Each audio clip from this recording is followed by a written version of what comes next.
মদিনার জমিনে সবচাইতে গরিব সাহাবীর নাম ছিল সাইয়েদনা বেলাল আল হাবাশী রাদিয়াল্লাহু তাআলা আনহু। বিশ্বনবীর খাস মুয়াজ্জিন। ইথিওপিয়া থেকে ইসলামের সুশীতল ছোঁয়ায় এসে মদিনায় বিশ্বনবীর হাতে হাত রেখে কালিমা পড়ে মুসলমান হয়েছে। দেখতে ছিল কুচকুচে কালো, কিন্তু হৃদয়টা ছিল সাদা। মদিনার সবচাইতে গরিব সাহাবী। লজ্জাস্থান ঢাকার মতো একটা লুঙ্গি ছিল, এছাড়া আর কিছু ছিল না। শুধু আমাদের লজ্জাস্থান ঢাকার মতো একটা লুঙ্গি আছে, আর কিছু নাই। এরকম কে কে আছেন? হাত তোলেন। কেউ নাই। তার মানে আল্লাহ আমাদের অনেক দিয়েছে, ঠিক কিনা? মদিনার সবচেয়ে গরিব সাহাবীর নাম বেলাল রাদিয়াল্লাহু তাআলা আনহু। লজ্জাস্থানটা ঢাকার কাপড় ছাড়া তার কিছু ছিল না। ওই বেলাল রাদিয়াল্লাহু তাআলা আনহুকে দেখে বিশ্বনবী বললেন, আনফিক ইয়া বেলাল, ও বেলাল তুমিও আল্লাহর রাস্তায় দান করো। আনফিক ইয়া বেলাল লা তাখশা মিন যিল আরশি ইকলালা, ও বেলাল আল্লাহর ধনভাণ্ডারে কমতি নাই, তুমি দান করো, তোমারও বাড়ায় দিবে কে? যে বেলাল রাদিয়াল্লাহু তাআলা আনহু লুঙ্গিটা পরা ছাড়া আর কোনো সম্পদই ছিল না, লুঙ্গিটা এক সম্পদ, আর কিচ্ছু নেই। ওই বেলালকে বিশ্বনবী বলেছেন, দান করো বেলাল, কিপটামি করো না। যে রবের সন্তুষ্টির জন্য তুমি দান করবা, ওই রবের কোনো কমতি নাই, ঘাটতি নাই। গোটা বিশ্বের সবার সব ডিমান্ড পূরণ করে দিল, যার যত চাহিদা সব দিয়ে দিল, আমার আল্লাহর ধনভাণ্ডারের 1 ইঞ্চিও কমবে না। এজন্য মুত্তাকিদের প্রথম বৈশিষ্ট্য, আল্লাযীনা ইউনফিকুনা ফিস সাররা'i ওয়াদ-দাররা'i ওয়াল কাযিমিনাল গায়যা ওয়াল আফিনা আনিন নাস ওয়াল্লাহু ইউহিব্বুল মুহসিনিন। মুত্তাকিনদের প্রথম বৈশিষ্ট্য, সুখে দুঃখে সব সময় দান করে একজনের খুশির জন্য। তিনি কে? দান করলে যে আল্লাহ বাড়ায় দেয়, বিশ্বাস হয়? বাড়িয়ে দিবে আল্লাহ।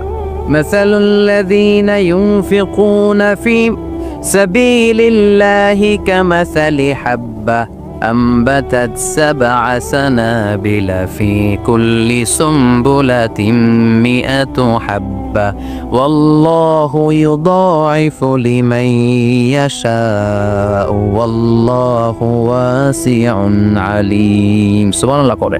আল্লাহর রাস্তায় দানের দৃষ্টান্ত চারা গাছের মতো। যেই চারা গাছ রোপণ করে দিলে সেখান থেকে শীষ গজায় 7টা। ওই 7টা শীষ থেকে, প্রতিটা শীষ থেকে হয় 100 শস্য দানা, মানে 700। আপনি 1 টাকা দান করলে আল্লাহ 7 গুণ, 100 গুণ থেকে 700 গুণ বাড়ায় দিবে। আল্লাহর প্রাচুর্যতার কোনো কমতি নাই, আল্লাহর ভান্ডারে কোনো ঘাটতি নাই, আছে? এজন্য দিতে হবে। কি করতে হবে? দিলে নতুন করে আসে, না দিলে আসে না। বিশ্বাস হয়? অনেকে বিশ্বাস করে না। আল্লাহ বলেন, আনফিক ইয়া ইবনা আদম উনফিক আলাইক, এই বনি আদম দাও, দিলে আমিও দেব। অনেকে আমরা ধরে রাখি দেখে নতুন কিছু আসে না। আপনার হাতে 5 কেজির একটা বস্তা, তো এটা ধরে রাখলে আরেকটা নিতে পারবেন? এটা ফালাই দিলে না 10 কেজি ধরতে পারবে? কথা কয় না? 5 কেজির এটা দিয়ে দেন, 20 কেজি আসবে। 20 কেজির এটা দিয়ে দেন, 40 কেজি আসবে। আর 5 কেজি ধরে রাখলে নতুন কিছু আসবে। আনফিক ইয়া ইবনা আদম উনফিক আলাইক, এ বনি আদম দান করো, তুমি দিলে আমি তোমারে দিব। সুবহানাল্লাহ পড়েন। তবে এই দানটা গোপনে হলে ভালো। প্রকাশ্যে দান করলে আল্লাহ কবুল করে, কিন্তু গোপনে করলে বেশি খুশি হয় কে? গোপন দান। আল্লাহ তাআলার রাগ আর ক্রোধ যদি আপনার উপর থেকে থাকে, গোপন দান আল্লাহর ক্রোধ আর রাগকে কমিয়ে দেয়। গোপন দান করলে আল্লাহ খুশি হয়ে যায়। আল্লাহর যদি কোনো রাগ, গোসা, ক্রোধ থাকে আপনার উপর, এটা কমে যাবে। 7 শ্রেণীর ব্যক্তিকে আল্লাহ তাআলা আরশের নিচে ছায়া দিবেন কিয়ামতের দিন, যেদিন সে ছায়া ছাড়া আর কোনো ছায়া থাকবে না। এর মধ্যে 1 শ্রেণীর ব্যক্তি, রজুলুন তাসাদ্দাকা বিসাদাকা ফাআখফাহা হাত্তা লা তা'লামু শিমালুহু মা তুনফিকু ইয়ামিনুহু। 1 শ্রেণীর ব্যক্তি, 7 শ্রেণীর মধ্যে 1 শ্রেণীর ব্যক্তি যারা আরশের নিচে ছায়া পাবে, যে ব্যক্তি গোপনে দান করে। কত গোপনে? ডান হাত কি দিছে, বাম হাত টের পায় নাই। তার মানে অনেক গোপনে দান করেছে। এই গোপনে দান করলে খুশি হয় কে? আল্লাকা সিররুন ইনদাল্লাহ বাইনাকা আনতা ওয়া বাইনাল্লাহ আল্লাকা সাদাকাতুন তাখফা لا يعلمها إلا الله هل لك سر عند الله بينك أنت وبين الله هل لك صدقات تخفى لا يعلمها إلا الله سبحان الله পড়ে আল্লাহ কাসরুন ইনদাল্লাহ তোমার আর তোমার রবের মাঝে গোপন কোনো ডিলিংস আছে কি যেটা তুমি আর তোমার রব শুধু জানো তোমার জীবনে এমন গোপন দান আছে নাকি যেটা আল্লাহ ছাড়া কেউ দেখেনি ওই দানগুলোরে পছন্দ করে কে আল্লাহ যারা দুনিয়ার বুকে সচ্ছল এবং অসচ্ছল অবস্থায় দান করে কিয়ামতের দিন আমলনামা দেখে তারা অবাক হয়ে যাবে বলবে আল্লাহ এত ভালো কাজ আমি দুনিয়ায় করি নাই হয়তো এটা আমার আমলনামা নয় ফেরেশতারা ভুল করে অন্যের আমলনামা আমাকে দিয়ে দিয়েছে আল্লাহ বলবেন না আমার ফেরেশতারা ভুল করে না ফেরেশতারা ভুল করে নাকি তোমার আমলনামাই তোমার হাতে পৌঁছেছে দানকারী বলবে আল্লাহ এত ভালো কাজ আমি করি নাই কি করে এত আমলের পাহাড় আল্লাহ বলবে ওই যে আমার খুশির জন্য আমার ভালোবাসায় দুনিয়ার বুকে যে তুমি দান করেছো ওই দানের সওয়াবটাকে পাহাড় পরিমাণ বড় করে আমি আল্লাহ নিজ দায়িত্বে তোর আমলনামায় ঢুকিয়ে দিয়েছি সেই বুখারীর বর্ণনা কামা ইউরাব্বি আহাদুকুম ফুলুয়াহু তোমরা তোমাদের গাভী যেমনি পালো বাছুর পালন কারা কারা দেখি লক্ষ্মীপুরে মাশাআল্লাহ অনেক গরু টরু আছে তো এলাকায় ছাগল পালন কারা কারা ওট পালন কারা কারা দেখি ওট নাই তো আল্লাহ রাসূল সাল্লাল্লাহু আলাইহি ওয়াসাল্লাম বললেন তোমরা যেমনি ওটের বাচ্চা পালো বাছুর পালো পেলে পুষে যেমনি বড় করো তোমার ওই ছোট্ট দান ওই দানটা যেহেতু আমার খুশির জন্য দিয়েছিলা ওইটারে আমি পালছি তোমরা যেমনি বাছুর পালছো আমি আল্লাহ তোমার ছোট্ট দানের সওয়াবটাকে পেলেছি পেলে পুষে ইয়া বড় উহুদ পাহাড়ের সমান করে এরপরে তোমার আমলনামায় উঠাইয়া দিছি তাহলে মুত্তাকি বান্দার প্রথম গুণ তারা দান করে ইউনফিকুনা ফিস সাররাহ লক্ষ্মীপুরের ভাইরা খেয়াল করে শুনেন মুত্তাকি বান্দাদের প্রথম গুণ সুখে থাকি আর দুঃখে থাকি আল্লাহর রাস্তায় দান করব আমরা ঠিক কিনা সর্বাবস্থায় দান করতে হবে ফিস সাররা সুখের সময়ও করব অফিদ দাররা দুঃখের সময়ও করব সুখের সময় যদি আমি বছরে 10,000 টাকা দান করি দুঃখের সময় 10 টাকা তো দিতে পারবো কথা বুঝে নাই বোধহয় কষ্টের সময় অল্প দিব কিন্তু দেয়ার ধারাবাহিকতাটা আমরা চালিয়ে যাব পারা যাবে তাহলে মুত্তাকিদের প্রথম গুণ আল্লাযীনা ইউনফিকুনা ফিস সাররাই ওয়াদ দাররাই ওয়াল কাযিমিনাল গায়যা ওয়াল আফিনা আনিন নাস ওয়াল্লাহু ইউহিব্বুল মুহসিনিন মুত্তাকিনদের প্রথম গুণ সুখে দুঃখে মুত্তাকিরা আল্লাহর রাস্তায় দান করে এটা বোঝা গেছে না মনে থাকবে কতক্ষণ হ্যাঁ কাল কি বুঝলা যাবে আজীবন হ্যাঁ আজীবন মনে থাকবে মনের কান দিয়ে শুনতে হবে এই কান না মনেও একটা কান আছে ওই কান দিয়ে শুনলে বলবেন না তাহলে মুত্তাকিদের প্রথম বৈশিষ্ট্য যেহেতু আমরা মুত্তাকি হয়ে ফিরে যেতে চাই মুত্তাকিদের প্রথম বৈশিষ্ট্য আমরা জানলাম যারা সুখে দুঃখে কি করে দান করলে বাড়ায় দেয় কে ধৈর্য রাখলে নতুন কিছু পাওয়া যায় ওটা ছেড়ে দেন ওটা দিয়ে দেন তাহলে নতুন কিছুর ব্যবস্থা করবে কে তাহলে এটা বুঝে ফেলছেন না হজম হয়েছে হজম এটার হজম করে ফেলেন হয়ে গেছে গা আচ্ছা এবার আল্লাহ বললেন মুত্তাকিনদের 2 নাম্বার বৈশিষ্ট্য ওয়াল কাযিমিনাল গায়যা মুত্তাকি বান্দারা তাদের রাগকে হজম করে রাগ সংবরণ করে ক্রোধকে নিয়ন্ত্রণ করে সুবহানাল্লাহ পড়েন এইবার আসছে কঠিন ওয়াজ এবার একজন কই হুজুর এটাই তো পারি না এটা পারতে হবে আপনাকে মুত্তাকি হতে চাইলে ওয়াল কাযিমিনাল গায়য মুত্তাকিনরা নিজের রাগকে সংবরণ করে রাগ হজম করে রাগের সময় নিজের উপর নিয়ন্ত্রণ রাখে আমাদের অনেকের অনেক রাগ এত রাগের সময় হিতাহিত জ্ঞান থাকে না এরকম আছে না নাই? রাগ কিন্তু অনেক ভয়ঙ্কর, জানেন? রাগ বেশি কার কার লক্ষ্মীপুরের দেখি তো। হাইছে আছে তো দেখি, 3-4 জনের রাগ আছে না, বাকি সব আল্লাহর ওলি।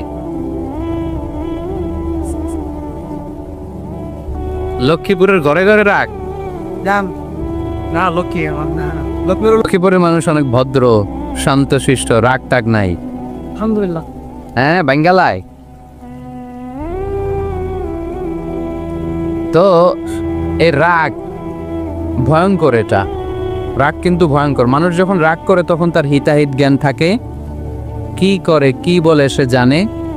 পৃথিবীর সবাই আমরা রাগী, কেউ কম কেউ বেশি। এটা ভেরি ন্যাচারাল। আমাদের দেহে একটা হরমোন আছে, অ্যাড্রেনালিন বলে আর কি এটাকে। Adrenaline hormone triggers up your bodies fight response. এটা যখন নিঃসরিত হয় দেহ থেকে, আপনার বডি তখন ফাইট করতে মনে চায়, কোপায়ালামো, মাইরালামো তরে, হোতায়ালামো অফ করে, এরকম একটা অ্যাটিটিউড চলে আসে না? এটা ন্যাচারাল। এই অ্যাড্রেনালিন হরমোন যখন নিঃসরিত হয়, এটা আপনার ফাইট রেসপন্সকে ট্রিগার আপ করে। তখন আপনার দেহ খুব উত্তেজিত, ফাইট করতে মনে চায় এখনই ধরি ওরে, আসলে নাই। তবে এটা ভালো কাজে লাগাইতে হবে, রাগটা পারা যাবে না। রাগ কিন্তু খুব ভয়ঙ্কর। এই রাগের শারীরিক মানসিক অনেক ক্ষতি আছে। হার্ট অ্যাটাক করে অনেকে রাগে, স্ট্রোক করে ফেলে। রাগ হচ্ছে অনেকটা ঝড়ের মতো। কিসের মতো?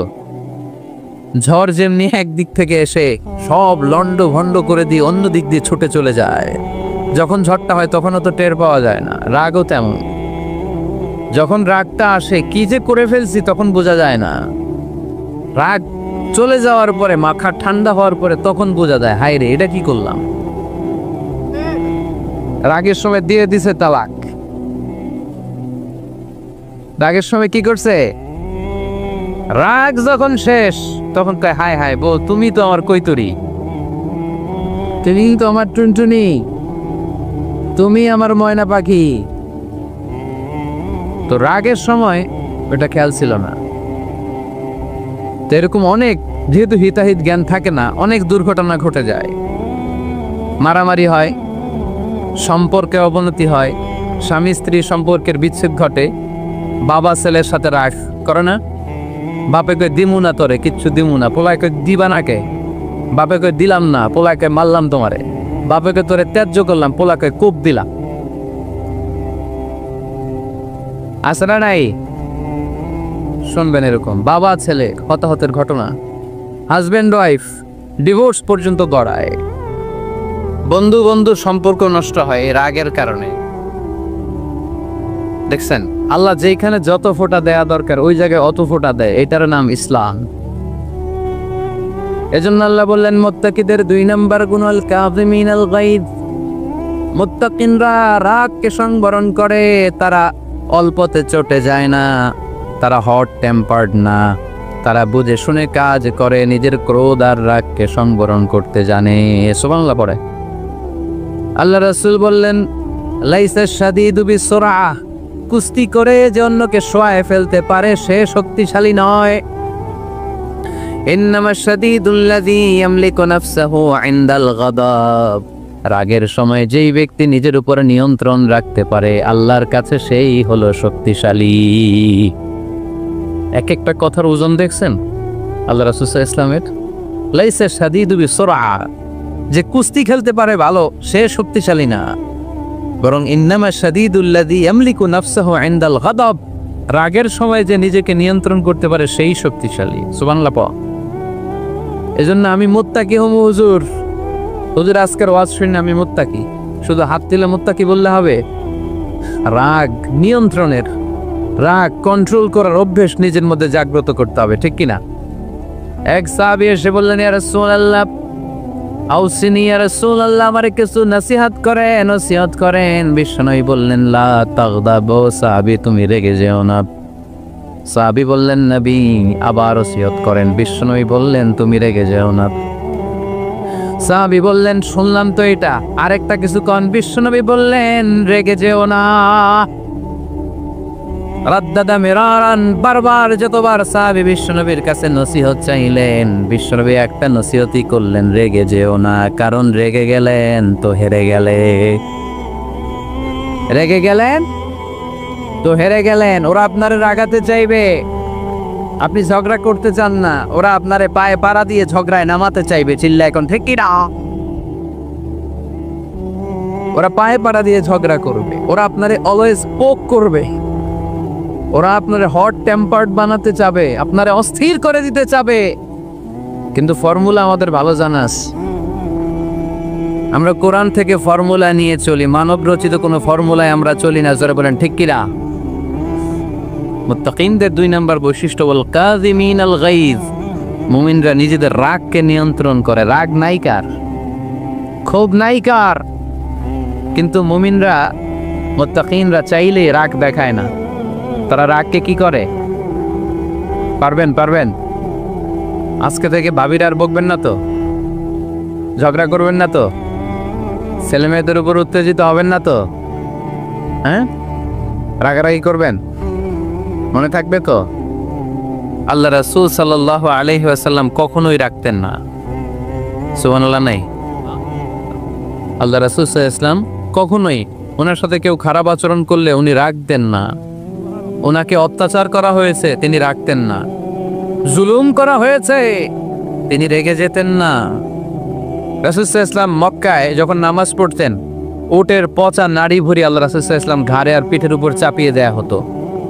আমাদের কার কার পিঠের উপর নামাজ অবস্থায় উটের বা গরুর নাড়ি ভুঁড়ি চাপায়া দেয়া হয়েছে এলাকায়? আছে কেউ? নাই।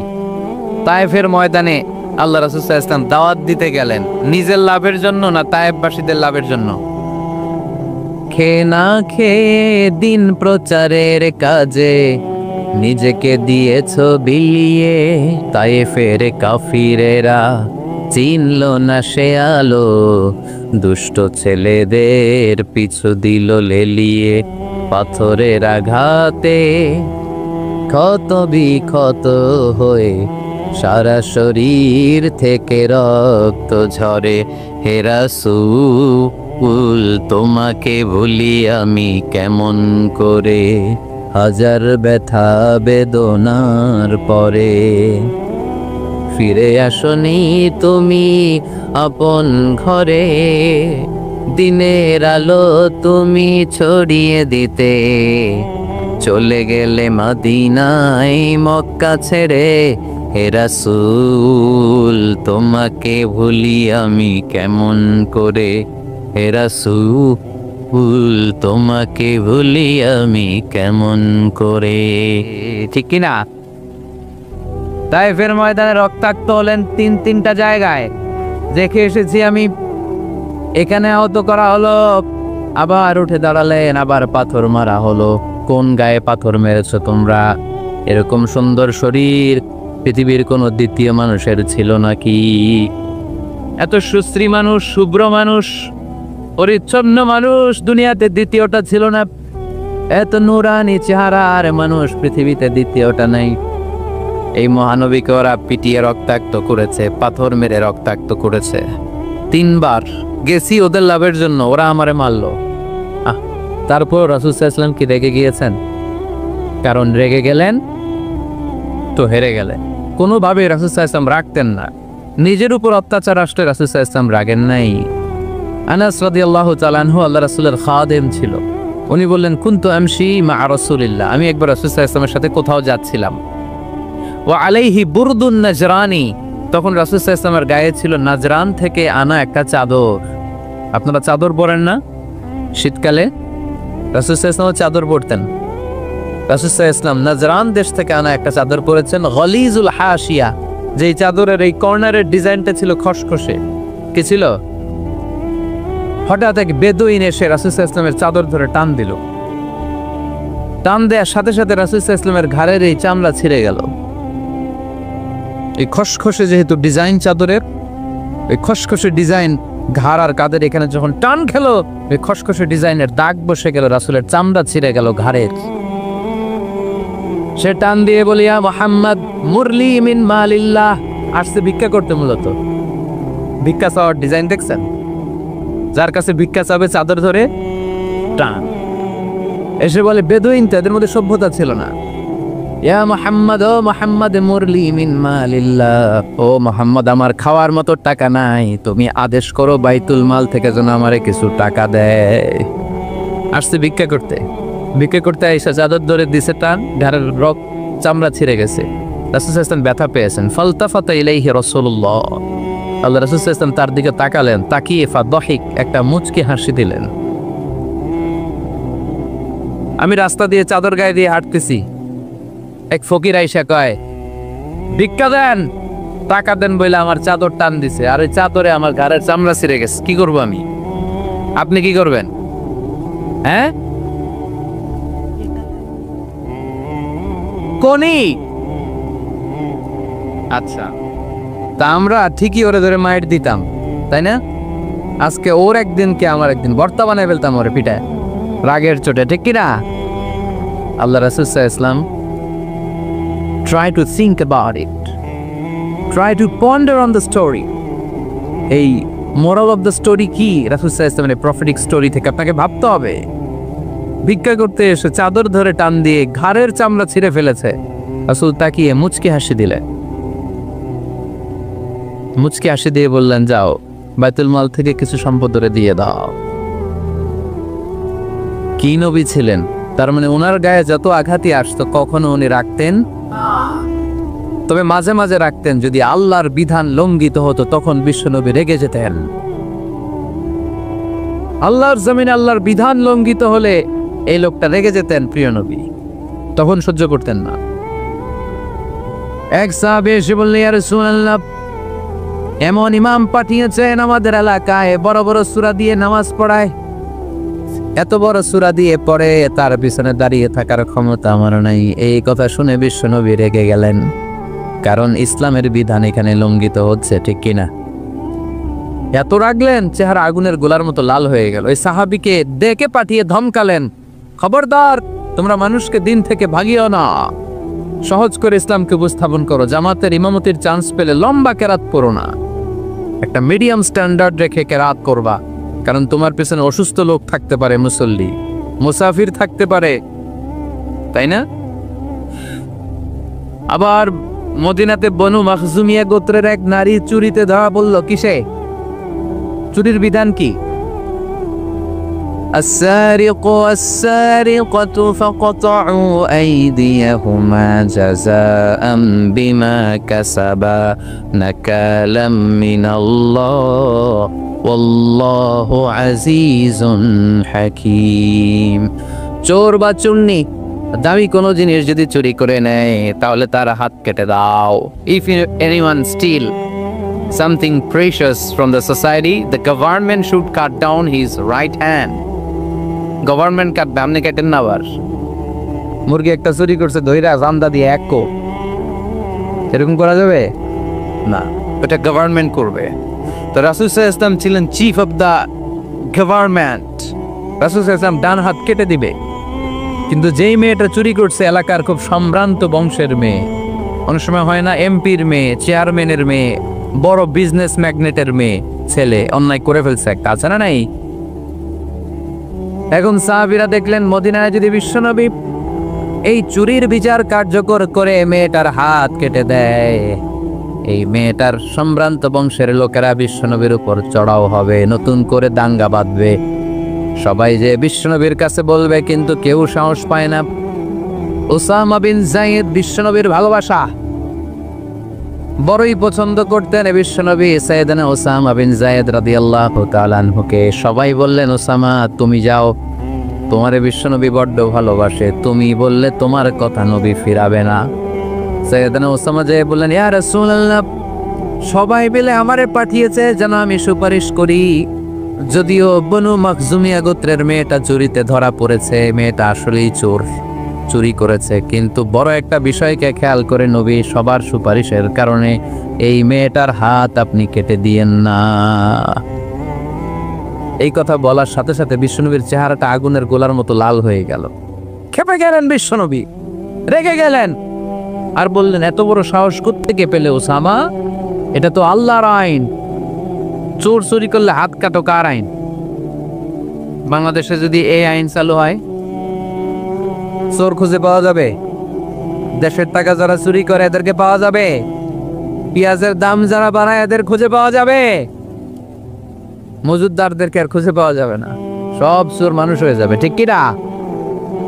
একটা বিচার যদি করে, সরাসরি সম্প্রচার, সব টিভিতে লাইভ ব্রডকাস্ট আমরা দেখলাম চোরের হাত কাটতেছে কিভাবে, এরপরে চুরি করার আগে 10 বার ওর আত্মা কেঁপে উঠবে। রাসূল সাল্লাল্লাহু আলাইহি ওয়াসাল্লাম বললেন, এটা আল্লাহর আইন। কেমন করে তুমি সুপারিশ করো আল্লাহর আইন থামানোর জন্য? লাউ কানা ফাতিমাতু বিনতি মুহাম্মাদিন সারাফাত লাকাতা মুহাম্মাদুন ইয়াদাহা। আজকে আমার কলিজার টুকরা নয়নের পুটলি ফাতেমাও যদি চুরিতে ধরা পড়তো, আমি ফাতেমার হাতটা কেটে দিতে 1 সেকেন্ডও দেরি করতাম না। আমার মেয়ে ফাতেমাও যদি চুরি করতো, আমি হাত কেটে দিতে দেরি করতাম? রেগে যেতেন প্রচন্ড, এমনি রাখতেন না। কেউ আক্রমণ করলে ব্যথা দিলে, কষ্ট দিলে রাখতেন না। কিন্তু আল্লাহর জমিনে আল্লাহর বিধান যখন লঙ্ঘিত হতো, আল্লাহ রাসূল সাল্লাল্লাহু আলাইহি ওয়াসাল্লাম রেগে যেতেন। তাহলে কোথায় রাগ করবেন আর কোথায় করবেন না বোঝা গেছে তো? সব জায়গায় রাগ করা যাবে? এজন্য মুত্তাকিনদের 2 নাম্বার বৈশিষ্ট্য, ওয়াল কাযিমিনাল গায়যা। মুত্তাকিনরা রাগ দেখায় না, মেজাজ দেখায় না, বরং মুত্তাকিন বান্দারা আল্লাহর খুশির জন্য নিজের রাগ আর ক্রোধকে নিয়ন্ত্রণ করে। রাসূল সাল্লাল্লাহু আলাইহি ওয়াসাল্লাম আল্লাহর বিধান লঙ্ঘিত হলে রেগে যেতেন, এছাড়া রাখতেন না। একবার তাহাজ্জুদের সময় সাইয়েদনা আলী রাদিয়াল্লাহু তাআলা আনহু আর ফাতেমা রাদিয়াল্লাহু তাআলা আনহাকে ডাকতে গেলেন তাহাজ্জুদ করার জন্য। কিসের জন্য? যে ডাকলেন, দরজায় কড়া নাড়লে, আলী ওঠো, ফাতিমা ওঠো। কিন্তু সাইয়েদনা আলী রাদিয়াল্লাহু তাআলা আনহু বললেন, কি জন্য উঠবো? আল্লাহ রাসূল সাল্লাল্লাহু আলাইহি ওয়াসাল্লাম বললেন, তাহাজ্জুদের জন্য। আলী রাদিয়াল্লাহু তাআলা আনহু একটু কৌশল করে বললেন, আমাদের রুহু তো আল্লাহর হাতে। রুহু কার হাতে? আল্লাহ যখন রুহু ফিরাই দিবে তখন ঠিকই উঠবো, পড়বো তাহাজ্জুদের নামাজ, পড়বো, রুহুটা ফিরে আসুক, পড়বো। একটু কৌশল করলেন। তো রাসূল সাল্লাল্লাহু আলাইহি ওয়াসাল্লাম এই কৌশলটারে পছন্দ করলেন না। রাসূল সাল্লাল্লাহু আলাইহি ওয়াসাল্লাম আমি বলা মাত্রই যেন উঠে যায়, রাসূল সাল্লাল্লাহু আলাইহি ওয়াসাল্লাম তখনও রেগে গেলেন। বুখারীর বর্ণনা, তিনি ফিরে আসতেছিলেন আর রাগে নিজের রানের মধ্যে চাপড়াচ্ছিলেন এরকম, ওয়াকানাল ইনসানু আকসারা শাইইন জাদালা। আরে মানুষ কত ঝগড়া করতে জানে, আরে মানুষ কত তর্ক করতে জানে, মানুষ যে কত ঝগড়া করে, মানুষ যে কত তর্ক করে, নিজের উপর নিজে ঝাল মেটাচ্ছিলেন রানের মধ্যে চাপড়াতে। সুবহানাল্লাহ পড়েন। আক্রমণ করলে রাখতেন না, ওটের নারী ভুড়ি চাপিয়ে দিলে রাখতেন না, কিন্তু ধর্মীয় বিধান লঙ্ঘিত হলে বিশ্বনবী রেগে যেতেন, চিল্লা এখন সুবহানাল্লাহ। এজন্য মুত্তাকিদের 2 নাম্বার বৈশিষ্ট্য, আল কাযিমিনাল গায়দ। রাগকে সংবরণ করতে হবে, রাগ দেখানো যাবে না। রাগ দেখাবেন, কি করবেন? নিয়ন্ত্রণ করব, একজন নিয়ন্ত্রণ করবে শুধু, আর আপনারা কোপায় ফেলাইবেন সব। মাশাআল্লাহ। আরে বলো, কি করবা? এভাবেই তো সমাজ পরিবর্তন হয়। শুনতে হবে তো আমার কথা, শুনতে হবে, জানতে হবে, দেন মানতে হবে। পরিবর্তনটা আস্তে আস্তে হয়। এই গুণে ধরা সমাজ এমনি নষ্ট হয় নাই, দীর্ঘদিনে নষ্ট হয়েছে। এটা ঠিক করতে হইলে আমাদের দীর্ঘ সময় লাগবে, দীর্ঘদিন লাগবে, অনেক ঘাম ঝরাতে হবে, অনেক পথ যেতে হবে, মাইলস টু গো, ঠিক কিনা? তাহলে রাগ দেখানো যাবে না। রাগকে কি করব? কন্ট্রোল করব। সবাই রাজি? যারা হাত তুলছিলা যে আমার রাগ বেশি, তোমাদের জন্য tips, how to control anger, কিভাবে রাগ কমাতে হয়। আল্লাহ রাসূল সাল্লাল্লাহু আলাইহি ওয়াসাল্লাম এটাও শিখাই দিছে। শুধু হুজুরই কইছে সুবহানাল্লাহ। সুবহানাল্লাহ বললে কি গুনাহ হবে? একবার সুবহানাল্লাহ বললে আকাশের জমিনের মাঝখানে সব ফাঁকা জায়গাটা সওয়াব দিয়ে ওই সওয়াব আল্লাহ আপনার আমলনামায় ঢুকায় দিবে। খুব চালাক এই এলাকার লোকেরা, সওয়াবের কথা শুই না, লাভ শুই না। সুবহানাল্লাহ, লাভ আছে যেখানে আমরা আছি। তো হাউ টু কন্ট্রোল অ্যাঙ্গার, কিভাবে রাগ থামাবো? যেহেতু মুত্তাকিনদের 2 নাম্বার বৈশিষ্ট্য ওয়াল কাযিমিনাল গায়য, মুত্তাকিদের বৈশিষ্ট্য তারা রাগকে নিয়ন্ত্রণ করে। আল্লাহ রাসূল শিখাই দিলেন, 4টা পদ্ধতি শিখালেন রাগ কমানোর। কয়টা মনে থাকবে? অ্যাপ্লাই করবো এগুলো, দেখবো আজকে থেকে রাগ কমে কিনা। পারা যাবে? 2 সাহাবী বিশ্বনবীর সামনে ঝগড়া লাগলেন। কথা কাটাকাটি, কথার পিঠে কথা, কথার নাম লতা। কথা বলতে বলতে ঝগড়া লাগতে লাগতে এক সাহাবী রেগে মেগে আগুন, মারামারির জন্য উদ্যত হলেন। বিশ্বনবী দেখলেন ওই সাহাবীর চেহারাটা একেবারে আগুনের গোলার মতো লাল হয়ে গিয়েছে। বিশ্বনবী বললেন, ইন্নী লা আ'লামু কালিমাতান, আমি এমন একটা বাক্য জানি, এই রাগান্বিত সাহাবী যদি এখন এই বাক্যটা পড়া শুরু করে দেয়, তার রাগটারে নিমিষেই ঠান্ডা বানাইয়া দিবে কে? ওই সাহাবী বললে, ইয়া রাসূলুল্লাহ, কি সেই বাক্য আমারে শিখাইয়া দেন। বিষ্ণু বললেন, পড়ো, আউযু বিল্লাহি মিনাশ শাইতানির রাজীম। আবার করেন, আউযু বিল্লাহি মিনাশ শাইতানির রাজীম। সুবহানাল্লাহ। রাগ কমানোর দোয়া, সহিহ হাদিস। ওই সাহাবী যদি এই বাক্যটা পড়ে তার রাগ কমে যাবে। বাক্যটা হচ্ছে আউযু বিল্লাহি মিনাশ শাইতানির রাজীম, বিতাড়িত শয়তানের কাছ থেকে আল্লাহর কাছে পানাহ চাচ্ছি, প্রোটেকশন চাচ্ছি। বলতে দেরি, রাগ থামতে দেরি হবে। টিপস নাম্বার 1 মনে থাকবে তো? টিপস নাম্বার 2, বিশ্বনবী বললেন, ইযা গাদিবা আহাদুকুম ফালইয়াসকুত।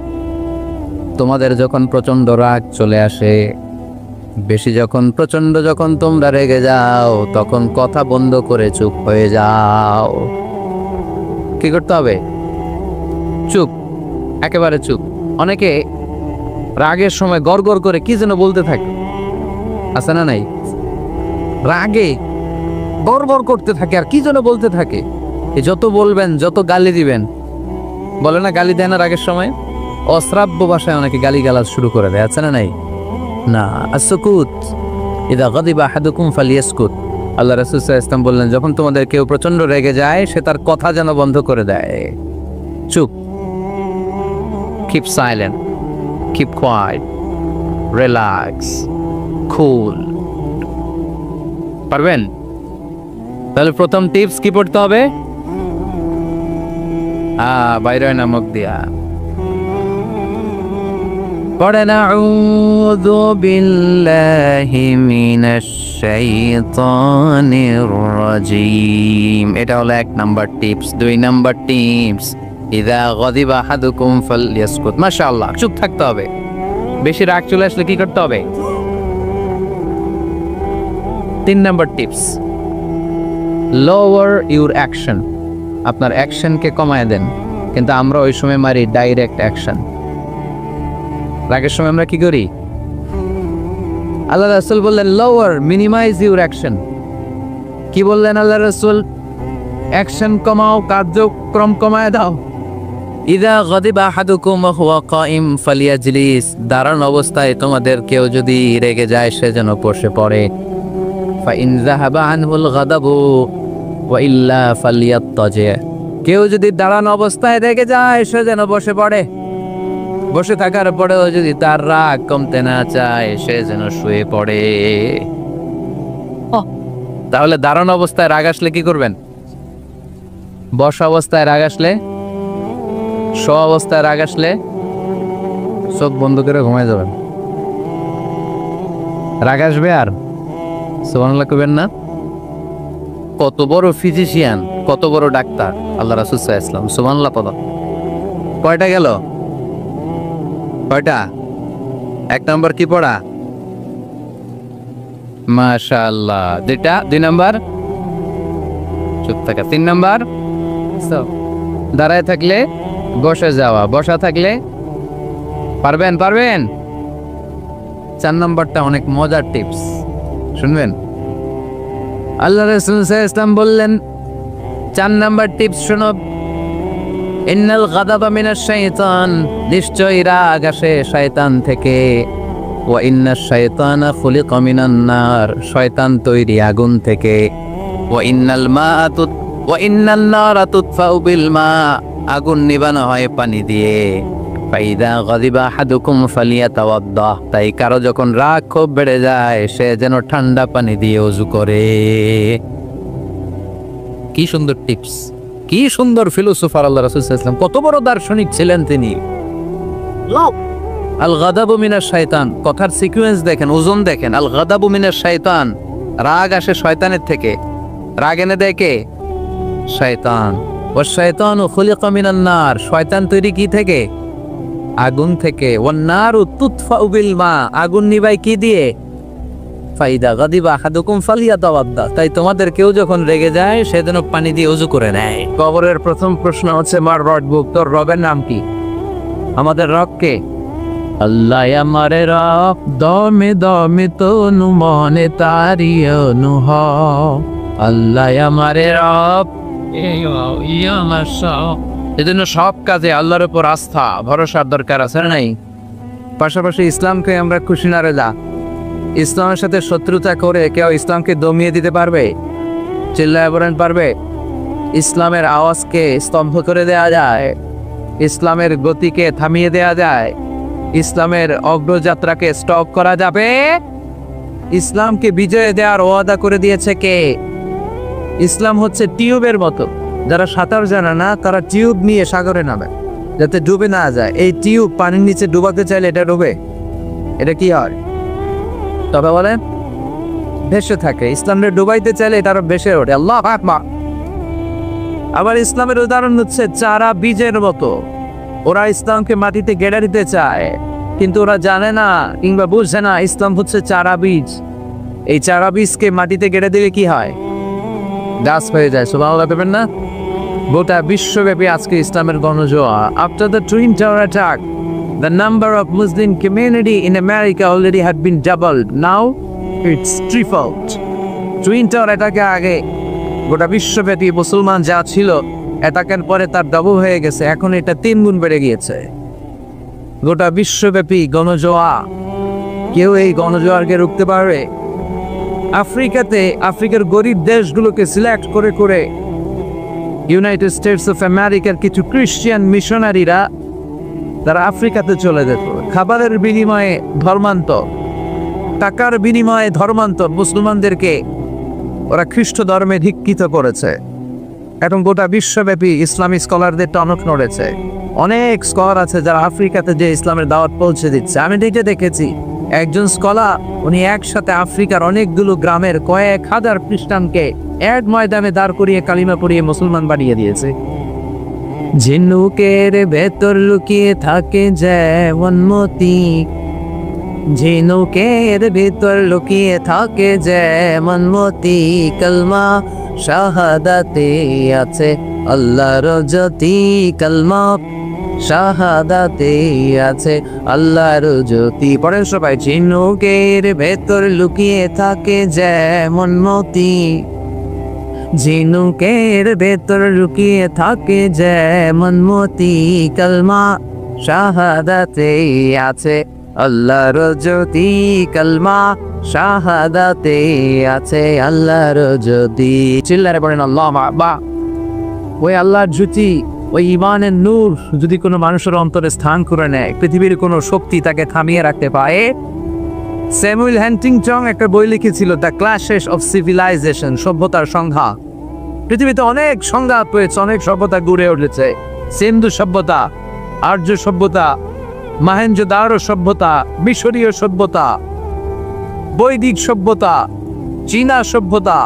এখন গোটা বিশ্বব্যাপী সুপার পাওয়ার হচ্ছে আমেরিকা। ধারণা করা হচ্ছে কিছুদিন পরে সুপার পাওয়ার হবে চীন। অনেকে বলছে তারপরে সিরিয়ালে আছে ইন্ডিয়া।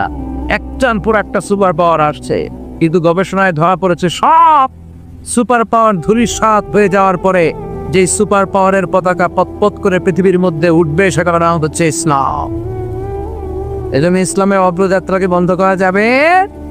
ইসলাম পেয়ে আমরা খুশি নেবে দা, বিশ্বনবীকে নবী হিসেবে পেয়ে খুশি নেবে দার, কোরআনকে সংবিধান হিসেবে পেয়ে খুশি নেবে দা। এই 4টা জিনিসের দরকার আছে না নাই? এই 4টা জিনিসের বিরুদ্ধে যারা কথা বলে আমরা তার বিরুদ্ধে চিল্লাই, এখন কি কিনা? এই 4টা জিনিসের পক্ষে যারা কথা বলে তাদের জন্য আমাদের অন্তরে ভালোবাসা আছে না নাই? এজন্য এই 4টা জিনিসের বিরুদ্ধে যদি কথা বলা হয়, প্রতিবাদ করার দরকার আছে না নাই? আল্লাহরে গালি দেওয়া হয়, বিশ্বনবীকে গালি দেওয়া হয়, কোরআনকে নিয়ে কটূক্তি করা হয়, আর মুসলমান প্রতিবাদ করবে না, সে মুসলমান নয়, সে মুনাফিক। চিল্লায় এখন ঠিক কিনা? এজন্য এই চ্যাপ্টার সম্মানিত জিনিসের বিষয়ে যদি কটূক্তি করা হয়, প্রতিবাদ করার জন্য দরকার আছে নাই? প্রতিবাদ করতে যে গর্জে ওঠা দরকার আছে নাই? আজকে যে বইটা থেকে আমরা কয়েক মিনিট কথা শুনবো, বলেন তো, চিল্লায় বলেন, এই বইটার নাম কি? এই কোরআনে কোনো ভুল আছে? কোনো সন্দেহ আছে? কোনো সংশয় আছে? থাকবে কেমন করে? কারণ বইটাকে নাজিল করেছে কে? চিল্লায় বলতে হবে, নাজিল করেছে কে? এই বইটার যেখান দিয়ে এই কথা বলি না কেন, বরকত আছে না নাই? আজকে আমরা এই বইটার চমৎকার একটা সূরা থেকে কথা শুনবো। আমি আমার খুতবার শুরুতে সূরাতুল মুমিনুন থেকে দুটি আয়াত তেলাওয়াত করেছি। সূরাতুল মুমিনুনের শুরুতে 10টি আয়াতে আল্লাহ তাআলা মুমিনদের 7টি গুণের কথা বর্ণনা করেছেন। চিল্লায় বলেন কয়টি? এই 7টি গুণ যদি কোনো মুমিন তার জীবনে ধারণ করতে পারে, পিতা মারা গেলে সন্তান যেমনি পিতার সম্পদের ওয়ারিস হয়ে যায়, ওই মুমিন বান্দা জান্নাতুল ফেরদাউসের ওয়ারিস হয়ে যাবে। এই জন্য 7টি গুণ আমাদের জীবনে ধারণের দরকার আছে না নাই? সবাই রাজি আছেন তো? এই 7টি গুণের কথা শুনে একসাথে আমরা আজকে বিদায় নেব, ইনশাল্লাহ। পড়েন নাকি মাঝখানে ওঠা বসা করবেন? পড়বেন কেউ? বেশি লম্বা কথা বলবো না, কিন্তু একসাথে বিদায় নেব, ইনশাল্লাহ। পড়েন, আওয়াজ করে পড়েন, ইনশাআল্লাহ। যে সূরাটি থেকে আমরা আজকে কথা শুনবো, সূরাটির নাম হচ্ছে সূরাতুল মুমিনুন। চিল্লায় বলেন, সূরার নাম কি? সবাই বলেন নাই, চিল্লায় বলতে হবে কি নাম? সূরার নাম সূরাতুল মুমিনুন। চিল্লায় বলতে হবে সূরার নাম কি? কোরআনের চ্যাপ্টারাইজেশনগুলোর দিকে খেয়াল করলে আপনি অবাক হন। আল মুমিনুন নামে আল্লাহ তাআলা কোরআনে সূরা দিলে। মুমিনুন মানে বিশ্বাসী। আমরা সবাই মুমিনুন, ঠিক কি না? মুমিনুনের বিপরীত হচ্ছে কাফিরুন, মানে অবিশ্বাসী। এই কাফিরদের নামে কোরআনে সূরা আছে না নাই? আছে। কি নাম সূরা? সূরাতুল কুল ইয়া আইয়ুহাল লা আ'বুদু মা। তাহলে বিশ্বাসীদের নামে সূরা দিলেন, অবিশ্বাসীদের নামে সূরা দিলেন। আবার বিশ্বাসী অবিশ্বাসী মানে মুমিন আর কাফের, এই দুই দলের মাঝখানে আরেকটা দল আছে, মুনাফিক। তাদের নামে কোনো সূরা নেই। হ্যাঁ কি না? মুনাফিকুন ডাবল স্ট্যান্ডার্ড মেনটেইন করে, এদের দুইটা চেহারা। এরা নেহি ওদার দরমিয়ান মে সদর বাদা আছে না নাই? যেদিকে বৃষ্টি ওইদিকে ছাতা ধরে, যখন যারা ক্ষমতায় তখন তাদেরকে তেল মারে। এখন অবশ্য ক্ষমতার পরিবর্তন নাই, এখন একটা বলতেই পারবে, আছে না নাই? এরা উপর দিয়ে ফিটফাট, ভিতর দিয়ে হ্যাঁ। সদরঘাট দেখছেন টিভিতে? সদরঘাট কি এখনো ফিটফাট হয় নাই? এরা উপরে ফিটফাট, ভিতরে সদরঘাট। এরা নেহি উদার নেহি এদার, দরমিয়ান মে সদর বাজার। দুই নৌকায় পাড়া দিলে যা অবস্থা, এদের সেই অবস্থা। এরা ডানেও না বায়েও না, কই যাবে নিজেও জানে না। মাঝে মাঝে মনের এলাকায় বুজুর্গ লয়ে থাকলে আল্লাহ রহমত পাওয়া যায়। আবার মাঝে মাঝে কয় না, শাহবাগের মঞ্চে উঠে বক্তব্য দেয়, তাহলে টাকার বান্ডিল পাওয়া যা। এরা হচ্ছে মুনাফিক, দুমুখোশা। এদেরকে চিনা যায় না।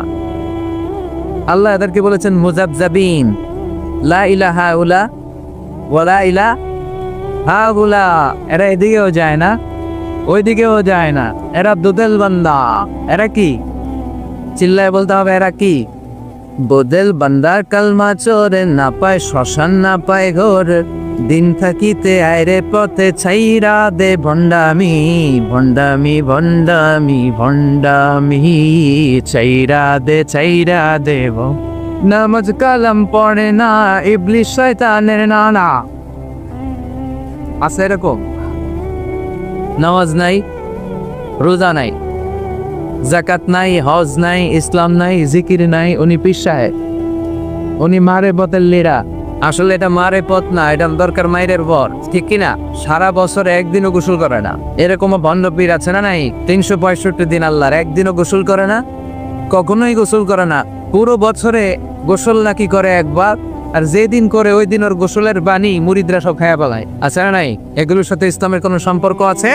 দোদেল বান্দা কালমা চোরে, না পায় শ্মশান না পায় ঘোর, দিন থাকিতে আয়রে পথে চাইরা দে ভণ্ডামি, ভণ্ডামি ভণ্ডামি ভণ্ডামি, চাইরা দে ভণ্ডামি। ঠিকিরা ডাবল স্ট্যান্ডার্ড মেনটেন করে। দুবো হসা, এদিকেও না ওদিকেও না, নেহি আদা নেহি ওদা, মুখে এক ভিতরে এক বাইরে আর এক, তার নাম মুনাফিক। কথা বলেন, ভিতরে এক বাইরে আর এক, তার নাম মধুর হই দই সব মুখস্থ। মধু হই হই বিষ হাবাইলা, মানে বলে মধু বাটিতে করে নিয়ে আসছে, বলে মধু, আসলে কি এটা কি হোমির নাম না হয়? তো এই মুনাফিকদের নামেও কোরআনে সূরা আসরা নাই। তো মুমিনদের নামে আল্লাহ তাআলা কোরআনে সূরা দিলেন, কাফিরদের নামে আল্লাহ তাআলা কোরআনে সূরা দিলেন। আবার মুমিনও না কাফিরও না, জানেও না বায়াও না, মাঝখানে মুনাফিক, এদের নামে আল্লাহ তাআলা কোরআনে সূরা দিলেন। পড়েন সুবহানাল্লাহ। এখন বলেন, the decision is yours, choice হচ্ছে আপনার, দ্য চয়েস ইজ ইয়োর্স, সিদ্ধান্ত আপনার। আপনি কি কাফিরদের দলে যাবেন, না মুনাফিকদের দলে যাবেন, নাকি মুমিনদের দলে যাবেন? আল্লাহ তুমি তৌফিক দাও। তো মুমিনদের দলে যেতে হলে মুমিনদের যে কোয়ালিটি ক্যারেক্টারিস্টিক্স থাকা চাই, সেগুলো আমাদের মধ্যে থাকার দরকার আছে আর নাই? আসল সম্মানিত ভাইয়া, আজকের এই চমৎকার রজনীতে, এই দামি মুহূর্তে আমরা আল্লাহর কোরআন থেকে আলোকিত হই। Let's enlighten our life. আসুন এই কোরআন থেকে নিজেদেরকে আলোকিত করি, জেনে নেই কি কি গুণাবলী একজনের মুমিনের থাকা চাই, যেগুলো না থাকলে একজন মানুষ মুমিন দাবি করতে পারে না। সূরার নাম হচ্ছে সূরাতুল মুমিনুন। তবে মনে রাখতে হবে, ঈমানটা হতে হবে পরিপূর্ণ। ঈমানটা হতে হবে খন্দিত নয়, পুরোপুরি ঈমান, পাক্কা ঈমানদার। কিছু বললাম কিছু সারলাম, এটা কি মুমিন হতে পারে? আপনি যদি বলেন কোরআনের অর্ধেক মানি, বাকি অর্ধেক মানি না, মুমিন? আওয়াজ করে বলেন, সে কি মুমিন? ইসলামের যে জায়গাগুলো, যে কথাগুলো, যে বিধান, যে ভার্ডিক্ট গুলো মানতে তার সহজ লাগে ওগুলো মানে, যেগুলো কঠিন ওগুলো মানে না, সে কি মুমিন? মিষ্টি খাওয়ার সুন্নাত মানে, মায়ের খাওয়া যে সুন্নাত ওইটা মানে না, এরকম ডাকাত আছে না নাই? সুন্নাত শুধু নয় সুমধুর আলাপ, আর সুন্নাত হলো হুঙ্কার গর্জ। সুন্নাত শুধু নয় নির্জন ধ্যানে যাওয়া, আর সুন্নাত হলো পাথরের আঘাত পাওয়া। মোহাব্বতে তার সুদিনের সাথী তুমি, দুর্দিনেও তার পাশে থাকো কি। আরো কিছু সুন্নাহ আছে তুমি জানো ই, জানলেও জীবনে কখনো তা মানো কি। সুন্নাত নাই শুধু দাওয়াতের মেহমান, সুন্নাত নাই শুধু খাওয়া শেষে মদ্যপান।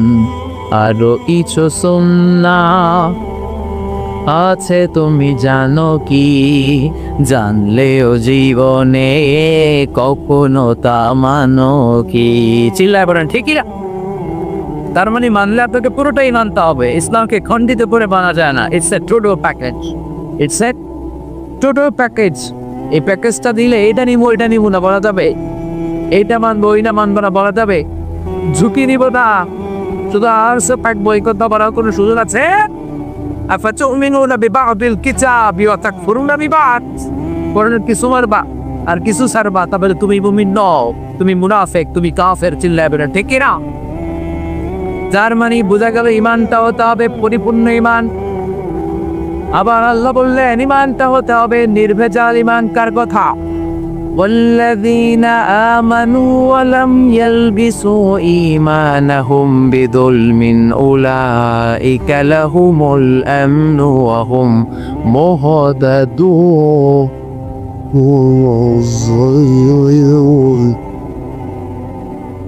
ইমানটা হতে হবে নির্ভেজাল ইমান।